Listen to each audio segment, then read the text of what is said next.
What's up, people? Welcome back to another episode of The Mind Behind the Curtain. Again, we have our friend and, confident with certain news and certain conspiracies and certain realities, Sean, the man. We also got his son behind the camera helping us out today. Yo. Big shout out to Kobe. What's up, man? What's up? Hey, buddy, love you. All right, man. Well, let's get this going, bro. You wanted to talk about what happened yesterday at the Capitol. Yeah, I mean, honestly, I was busy yesterday. I caught some news that stuff was going on around noonish, but I didn't get home till later on in the evening to see what had happened and so forth. Right. And then I looked at social media, and I have a few friends posting certain things, and obviously was the difference in reaction, police presence, and so forth.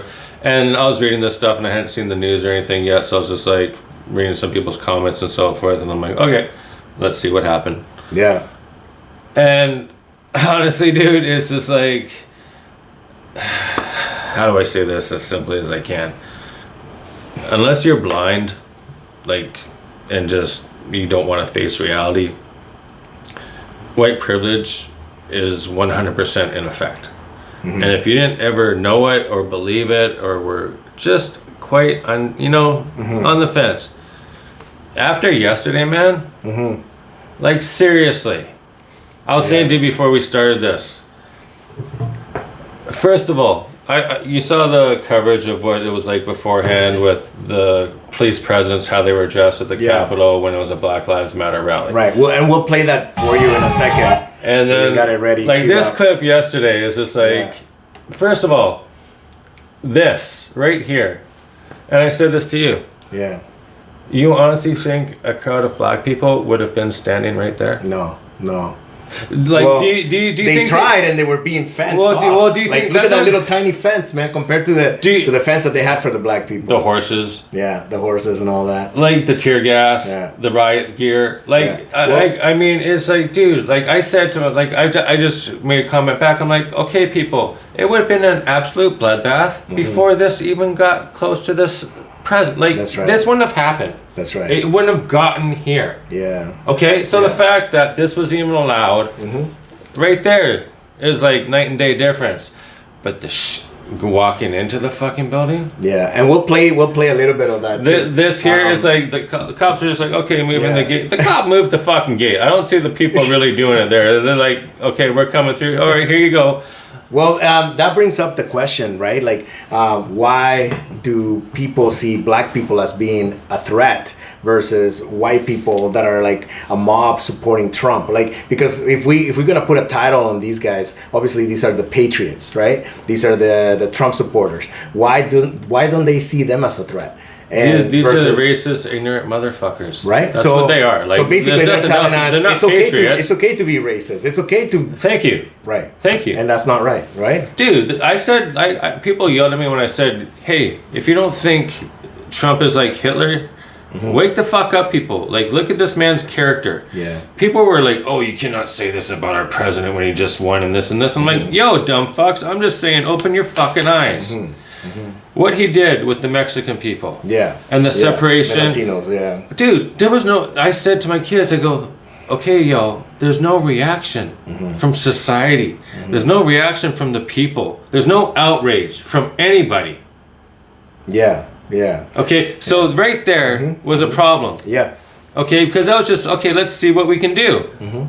We took a race of people, took their fucking children, put them in cages, and these children went where, Alex? Yeah, nowhere. They were being held there against their will. Or disappeared. And separated. And some of them, have never been seen since. Well, that's the other thing, too, that, to touch a point on what you just said, the reactions of people, okay? When they react to something like that, they always justify it with something else to balance out the reason why they did it. They go, oh, well, you know what? Those are illegal immigrants. They're criminals. They deserve it. Dude. Just like how George Floyd was being portrayed, right? They said, "Oh, he was a criminal. He deserved to die." I'm white. Yeah. If you're not white, you think very differently because you get treated 100%. Very differently. Yeah. Growing up with my friends, I would have to drive, or I'd have to sit up front. I couldn't sit in the back. Yeah. Because I needed to be visible. Yeah. For the 5-0. Oh yeah, for sure. And you know what? It's a benefit because to have a white person in your car. It was a mandatory especially thing. If it's a white it blonde was mandatory. girl. It was just mandatory, man. Because anytime I would not be with my friends, the fucking issues pulled over here, harassed here and here. What are you guys doing here? Yeah. Every fucking and it's like I look at them and I'm like, I don't go out like this weekend and it's like because I'd be like, can I not sit in the back? And they're like, no, we want you in the front. I'm like. I didn't know everything they were dealing with. You know what I mean? Yeah. Because they didn't really say it. They're like, just dude, it's different. And then I'm like, what do you mean it's different? They're like, okay. And then I'm like, oh, okay, yeah. And a high officer when I'm in the passenger seat. You know what I mean? As soon as they see me, their attitude changes, and I'm just like, dude. Like, I'll tell you a story on that, and it was based on a time that I got pulled over on a roadblock over the Georgia viaduct. Right? Okay. Oh yeah. And I remember that. I went through there. Yeah. So there, you know how they always set up the roadblocks. Yeah. So what happened was that I took my car to get fixed, and they at this mechanic shop where I was getting my car fixed, they gave me a lender, right? Yeah. And basically the lender was Buddy's car. It was a Honda. It was an old Honda. He's like, hey, listen, I don't have a car, but I'll give you mine. You can keep it. You know, I just live 2 blocks away from here, so you can drive it while we fix your car. Yeah. And I said, sure. I got to go to soccer, and then afterwards, tomorrow I'll come and drop off the car. Yeah. So I picked up a girlfriend of mine, typical blonde, white girl, green eyes, beautiful girl, right? Yeah. And we went to soccer and everything like that. And after we finished our game, she wanted to have a beer. So she opened up a beer in the car and started drinking. And as we're approaching the viaduct, and I'm like, oh no, hide the beer. Here we go. We're gonna get pulled. I'm gonna get in trouble, right? And she goes, don't worry, you're with me. And I'm like, what? She's like, you're with me. I'll handle it. Don't worry. I'm white. And I'm like, I love you. You know, and like these are the benefits of hanging out with white people, right? Dude. So anyway, so then I'm there and I'm like, okay, all right, baby. Well, you talk to the cop. Dude, when we got pulled over, right? Because we got pulled over because the cop is like, oh, your car smells like beer. Right? And I'm like, yeah, well, we were just at soccer. I'm not drinking. She had a beer. And she goes, yeah, I had a beer. I go, yeah, and I had it in my hand, but you know, he wasn't drinking. And like just being upfront with the guy. And he's like, okay. And then he goes, well, your car also has a funny smell. And I'm like, what's the funny smell? He goes, it smells like gasoline, right? And she goes, oh my God, the car is leaking gas. We better get to a place where we can fix it. She's like, the cop immediately, bro, said, oh, you know what? Yeah, get in, get home safe. Make sure that, you know, your car doesn't blow up.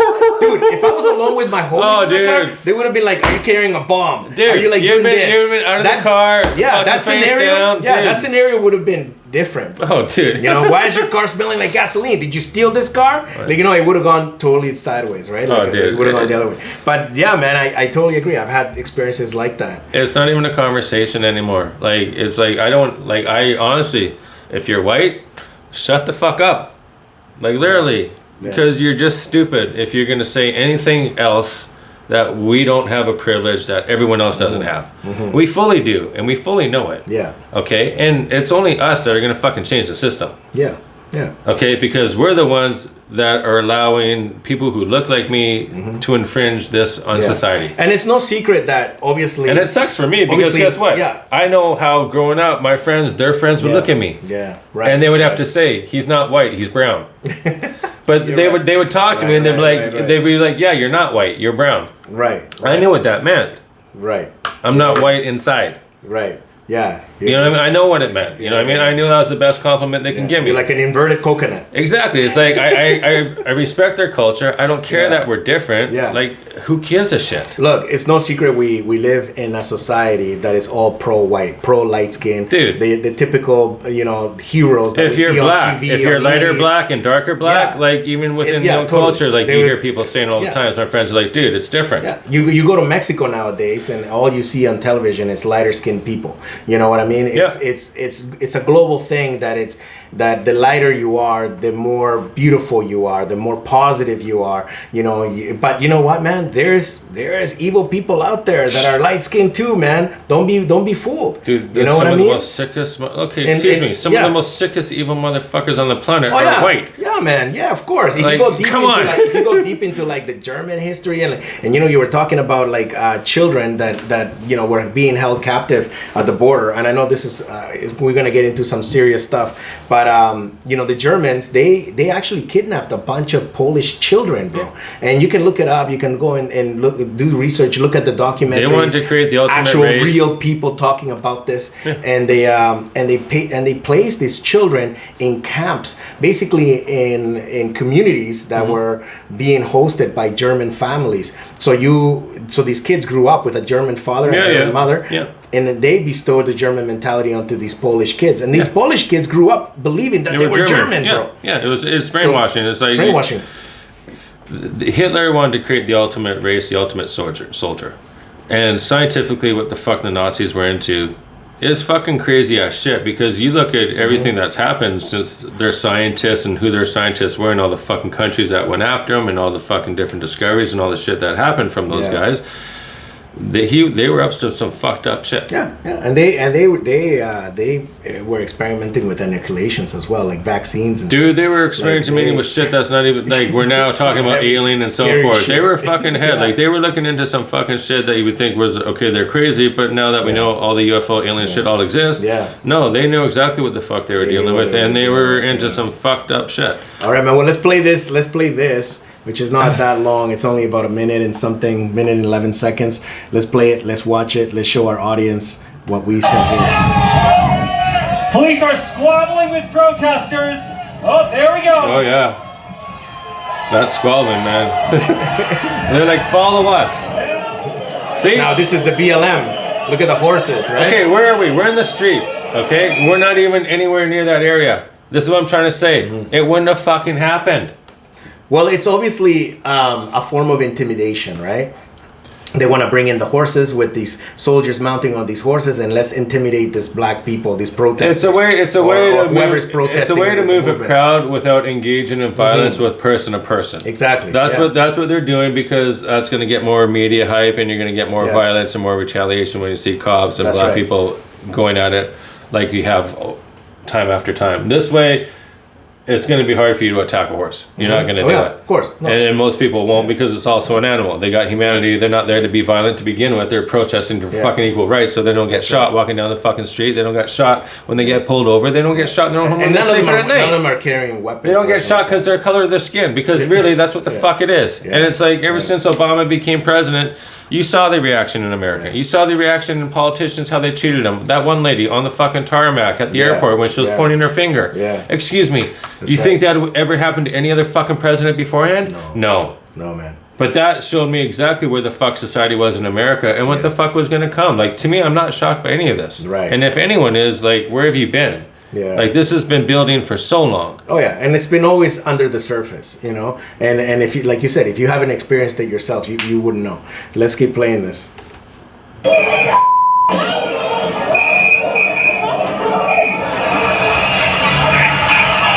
at that, taking over the Capitol, man. See, look at all the guards up there. You think they're getting anywhere in that building? Yeah. And listen to their chant, right? They're like, hands up, don't shoot. They're really genuinely scared that some of these guys, like, look at that guy up there with his foot up. They're not armed. They're not armed.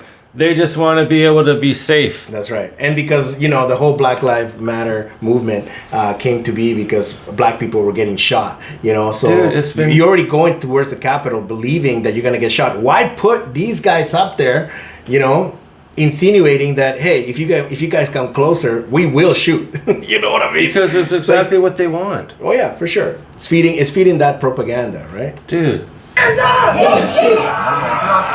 Look at these guys climbing. I know. Like, you would have been pegged off. Take that house! Take it down! Take the house. Yeah. And now this is Black Lives. Thank you. Yeah, look at that. Black Lives Matter. You think that crowd would have gotten to those fucking steps? You think they would have been like, there you go, come ahead.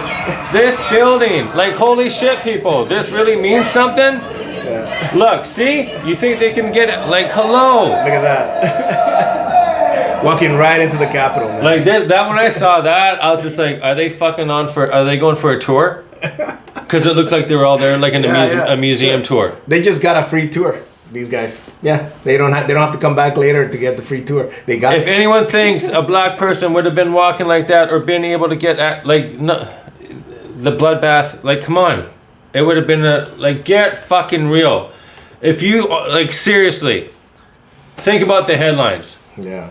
If black people went into they terrorized the Capitol. Dude, the fucking news coverage today, what the media, what it would say right now if that had been reversed. Like, come on. Yeah. Even how the news is right today afterwards, the coverage of it. Okay? Yeah. Like, dude, it's not even a question. Like, it's over. And you said that they wanted to go in there with one objective, right? And the objective was to, like, burn the ballots or something like that? Like, what was there? The vote that was going on in Georgia is like, this is what I said to you. Okay, you had 2 senators. They had to have a House redo a vote. And the 2 guys died of COVID. Right. And one of them was 42 and 45. And when I heard that, I'm like, okay, hold up. Pretty young. Like, okay, like, that's a little coincidence. I'm just saying, I'm like, you just have to realize that's a little fucking weird. And especially with what the fuck's at stakes. And now that this vote has happened, the Democrats have the House. This has played out well if you're going for that view. If I'm neutral, which I'm looking at this as neutral, because I go for that view over Trump's view, trust me. But I can actually see, I'm like, okay, that's just, like, that was a coincidence. Coincidences like that really don't happen though. Yeah. Not when you got world shit like this going on. No. Like, that's what I'm just like, it was so convenient that 2 of them died. And you had to, I believe that's why they had to have the state redo the vote, because they died. Right. And I thought they had won. Yeah. Well, that's the thing too, man. It's like I'm not 100%, but I think finally with this speech that Trump gave, I think now he's just admitting to it. At first, we thought that maybe this was all staged, and maybe it's still in the back of the minds that because it was so easy for them to go walk in there. How come? Because now he's gonna be viewed as like the president that comes in and sets peace, and tells his minions to go. He was very calm at the whole thing. Yeah. No reaction, and when he did send the National Guard, it was about 17, 18 minutes after they breached or something. So I mean, it wasn't like an initial response, So it was just like, this could have easily been handled a lot fucking differently. Well, they knew beforehand that this was gonna happen. Exactly. Like I found out about 3 days before. They were like, oh, they're gonna, and so people knew a week before that they were gonna rush the Capitol, bro. Why weren't they ready for it? That's what I'm trying to say. That's what I'm trying to say. I'm paraphrasing what you're saying. Because it's easy to see. That's exactly what happened. You can't say, oh, no. Look at the reaction. Look at him. Just look at how fucking calm he is, man. And this is why I say, and I said to you before, all that conspiracy shit we used to talk about, the Simpsons episode, it's what scared the fuck out of me. That's right. Because it's the 21st. It's the day after the power changes. That's right, yeah. And people, he controls 70 plus million racist motherfuckers. And you just saw what they did. You saw they don't care about the democracy anymore in this country. They don't give a fuck about anything anymore in this country. And the Republican Party, what are they going to do? How are they going to go to those voters in the future? What kind of leader are they going to have to talk to them? Because those are 70 million people they now have. But it kind of goes against their party in a lot of ways. But they need those votes to get the power back. Yeah, and you know what? I think... So that's what I'm worried about. What is it? Is the next guy going to be fucking smarter than him? Because guess what? The only reason he lost the election, people, is because he didn't handle the COVID shit properly. Right. One of the reasons. Yeah. No. Yeah. All votes are based off popular majority of shit that happens recently. Everyone's got short-term memory. They don't give a fuck about what happened early in this presidency. They don't remember, dude. Right. Yeah. If he handled COVID differently... Oh yeah, if he would have handled anything different, but the pandemic especially, I get what you're saying. He would still be president. Yeah. And that's what people don't realize, how close this shit really was. Well, you know what? I always go back to saying... And that's what scares me. I always go back to saying that this whole pandemic is basically a filter. You know what I mean? It's filtering out all the garbage, bro. It's filtering out all the I said to you, the way they should be living. In a way, it helped us reevaluate our lives, but I said to you, this has been a genocide of our baby boom generation. Oh, for sure. Because man. For sure. they were going to cripple our healthcare economy. There's no secret on that either. That the government basically does not want to keep supporting these elderly people. They don't want to pay out pensions, man. They don't want to pay out pensions. There's no money to pay them out. They want to cut out budgets. They want to cut as much as they can because they want to be able to. And then the death tax they get you to pay them once they die. Oh yeah, for sure, man. And well, let's listen to Mr. Trompudo here. Let's see what he's got to say. I would like to begin by addressing the heinous attack on the United States Capitol. Like all Americans, I am outraged by the violence, lawlessness, and mayhem. I immediately deployed the National Guard and federal law enforcement to secure the building and expel the intruders. America is and must always be a nation of law and order. The demonstrators who infiltrated the Capitol have defiled the seat of American democracy. To those who engaged in the acts of violence and destruction, you do not represent our country. And to those who broke the law, you will pay. We have just been through an intense election and emotions are high. But now tempers must be cooled and calm restored. We must get on with the business of America. My campaign vigorously pursued every legal avenue to contest the election results. My only goal was to ensure the integrity of the vote. In so doing, I was fighting to defend American democracy. I continue to strongly believe that we must reform our election laws to verify the identity and eligibility of all voters and to ensure faith and confidence in all future elections. Now Congress has certified the results. A new administration will be inaugurated on January 20th. My focus now turns to ensuring a smooth, orderly, and seamless transition of power. This moment calls for healing and reconciliation. 2020 has been a challenging time for our people. A menacing pandemic has upended the lives of our citizens, isolated millions in their homes, damaged our economy, and claimed countless lives. Defeating this pandemic and rebuilding the greatest economy on earth will require all of us working together. It will require a renewed emphasis on the civic values of patriotism, faith, charity, community, and family. We must revitalize the sacred bonds of love and loyalty that bind us together as one national family. To the citizens of our country, serving as your president has been the honor of my lifetime.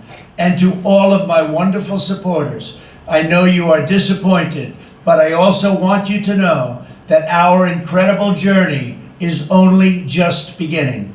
Thank you, God bless you, and God bless America. Dude, oh my God. See, man. Two things. Oh my that God. last part. Yeah. Which one? The last part. We're just beginning. No, we're just beginning. We're to rebuild, right? And it has to be based on my base. Yeah. We're just beginning. Yeah. Right. Yeah. If it didn't come from this guy, if this speech was addressed by, say, Obama or some other person that knows how to speak and how to address the nation, I would have considered it genuine. It wouldn't have even happened though. He looks like he's just forced to say what he needs to say, and the body movement, the like postures, he looks like he's taking a shit. It's like if you've watched his show, it's like the gestures, the attitude behind, the tone of yes, yeah. We know Trump. If you've seen him, you know Trump. Yeah, whoever wrote that. Now, this is another thing too. Like, but like if you were to dive into his brain, into his mind, he's probably enjoying seeing all of that. And power. This is power. He loves the riot and the chaos and how these people came in and all that. But really, those people, man, come on. What kind of class of people are we dealing with? People that do not respect law and order. You're dealing with the people that exist because they put warning labels on everything. Okay, yeah. I'm not kidding you. No, yeah, I believe it. I believe what you're saying. Darwin's theory. Yeah. Explain it more. Basically, as children in our time period, if you stuck your finger in a light socket and got electrocuted, you're dead. Yeah. You know what I mean? Or you're going to be really fucked up. If you drink poison or something that says, I got a skull on it, this and this, common sense, you don't have it, you're dead. Well, they put labels, oh, poison, do not, do not, do not, do not. Well, you know something? As a kid, you would hear about it. It made you sad. Oh, someone's kid died. They did this and this. But as you got older, you're like, okay, you raise children, you teach them this and this. What the fuck's going on in here? And then and we can never dive into the minds of these people, man, or even your children. No. You can never go into their minds because you will never understand what they're really processing or thinking. Exactly. But you can give them direction. Exactly. But if things here just are like that, there's nothing you can do. We died off. We didn't keep breeding. That's right. And that's what I'm trying to say. You allowed people, no lie, that should have died, that should have never been able to procreate. Yeah, I see what you're saying. And do a lot of it. And then that certain gene mentality gets passed on. Yeah. I mean, we know genetics has a part to do with us. We know it has good benefits and bad benefits. Yeah, of course. So if it's kept to keep producing, hello. So the greater message, and we're going to conclude with that, man. Let's put out good people, man. Let's raise good people. The world doesn't need any more. There's an old saying. Children. It takes a village to raise a child. Of course, yes. And that village, hopefully, that's a good village. But it's also your building. Like if you lived in this apartment building and you see a kid in here. You're all fucking responsible for that kid. Yeah, of course. You say hi to the kid. You make sure he's all right. You see him come across crying, hanging around bad people. You say something to that kid. That's right. You do. Because he needs to know people care. That's right.